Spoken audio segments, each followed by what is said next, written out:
Bonjour les amis, j'espère que vous allez bien. Je suis heureux de me retrouver aujourd'hui encore avec vous pour continuer cette immersion dans ces 7 lettres envoyées à 7 églises que nous allons aborder durant les 7 jours. Jour numéro 2. Veux-tu être fidèle jusqu'à la mort? C'est l'extrait que nous allons voir aujourd'hui.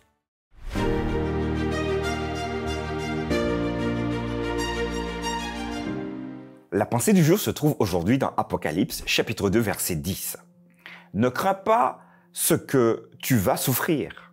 Voici, le diable jettera quelques-uns de vous en prison, afin que vous soyez éprouvés, et vous aurez une tribulation de 10 jours.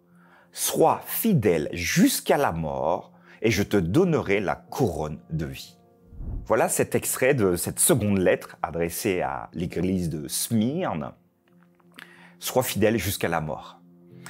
Très souvent, nous sommes découragés durant la journée, durant les semaines, parce que nous vivons des périodes de notre vie difficiles.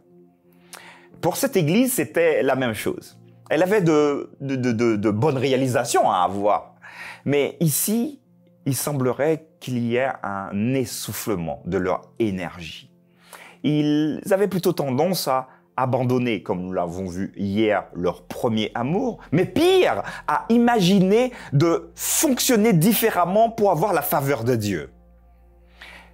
Est-ce que tu es aujourd'hui dans ce cas, pouvoir imaginer des choses pour que tu sois finalement plus accueilli par Dieu, mieux vu par Dieu lui-même? Si tu as des souffrances, si tu passes par des souffrances, des éléments qui absorbent complètement ta vie aujourd'hui, sache, au travers de cette lettre, que Dieu n'est pas le responsable. Jean va l'écrire à cette église, à Smyrne, pour leur rappeler. Et je crois que Jean aimerait également nous le rappeler, te le rappeler. Ne crains pas ce que tu vas souffrir, parce que oui, toi et moi, nous risquons de souffrir. Alors, c'est mieux vaut que ce soit le plus tard possible. Mais voici, le responsable, il s'appelle le diable, celui qui met la division, celui qui s'oppose. Il pourra même t'envoyer en prison. Et il y a certains chrétiens aujourd'hui qui sont en prison simplement à cause de leur foi. Mais là où tout de suite nous devons avoir le sourire, là où tu dois également avoir le sourire, parce que même s'il veut t'éprouver, le texte nous dira que tu auras une tribulation de 10 jours. Qu'est-ce que ça sous-entend? Est-ce que c'est littéral? Non, pas du tout, puisque l'Apocalypse, c'est pas un livre littéral. Mais 10 jours, ça sous-entend que cette tribulation sera limitée dans le temps. Pour certaines personnes, et pour d'autres, non.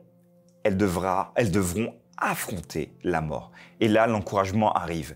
Donc en clair, et je le dire avec mes mots, que tu aies une tribulation, une difficulté qui dure un laps de temps, est Jésus dans ta vie. Que tu aies une difficulté qui dure toute ta vie, reste fidèle, accroché à Jésus. À ce moment-là, il nous fait une promesse, il te fait une promesse. Et je te donnerai la couronne de vie. Dès qu'il s'agit de vie dans la Bible, on a en focus une personne.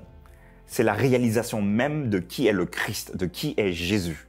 Finalement, la vie éternelle. La couronne, c'est la victoire. Donc, c'est un synonyme de victoire sur le péché. Donc, une couronne de vie, vous pouvez vous imaginer, vous tréballer avec une couronne, montrant à tout le monde que vous avez eu, grâce à Jésus, la victoire sur quoi? Les épreuves de la vie. Mais même face à la mort, parfois, vous vous êtes dit, Seigneur, je te reste fidèle. Voilà ce message de réconfort que cette lettre nous invite à avoir. Et j'aimerais que tu puisses le partager avec ta famille d'abord. Les encourager à rester fidèles à Dieu, à Jésus, jusqu'à la fin. Si tu as un ami, bien évidemment, qui est dans une situation compliquée, très souvent des personnes qui sont dans les hôpitaux, n'hésite pas également à partager cette vidéo avec elles. Je te retrouve demain pour une nouvelle vidéo.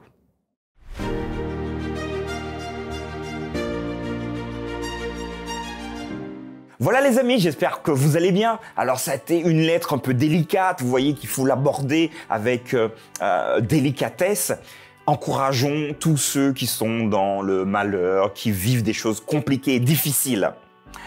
J'aimerais te remercier parce que depuis plusieurs mois, tu regardes ces vidéos, parfois tu les likes, tu les partages. J'aimerais te remercier pour tout ce que tu fais et j'aimerais surtout que tu continues à partager avec tes amis parce que ce sont des messages de réconfort. Je te donne rendez-vous demain pour une nouvelle pensée du jour.